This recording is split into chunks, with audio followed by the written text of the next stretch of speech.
In the beginning, God creates the heavens and the earth in 6 days. He makes Adam and Eve, who spend their days with God until they give in to temptation by eating from a forbidden tree.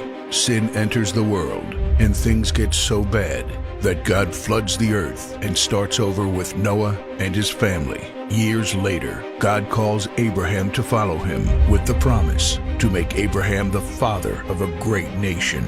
Abraham obeys, and God gives him a son, Isaac. Isaac's son Jacob has 12 sons. Joseph, Jacob's favorite, becomes second in command of Egypt. God uses him to save his entire family and Egypt from starvation. Hundreds of years later, the Israelites are slaves in Egypt.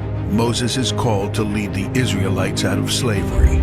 Joshua takes over after Moses and leads the people into the promised land. After Joshua, God raises up judges, temporary military leaders like Deborah, Gideon, and Samson, who protect and fight for God's people. The people tire of this leadership, and they call for a king. God gives Israel King Saul, King David, and then King Solomon. But it's all downhill from here. The people rebel, the kingdom of Israel is divided, and everyone turns their back on God. Prophets like Elijah, Isaiah, Micah, and Jeremiah warn that if people don't repent of their sins, there will be consequences. But the people ignore their warnings.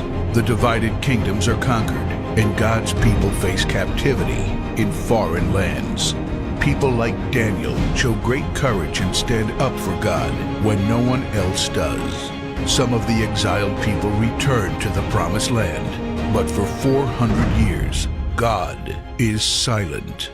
No prophets, no miracles, and no angel visitations.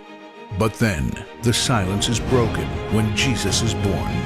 He lives a perfect life, teaches truth, and performs miracles, proving He is God.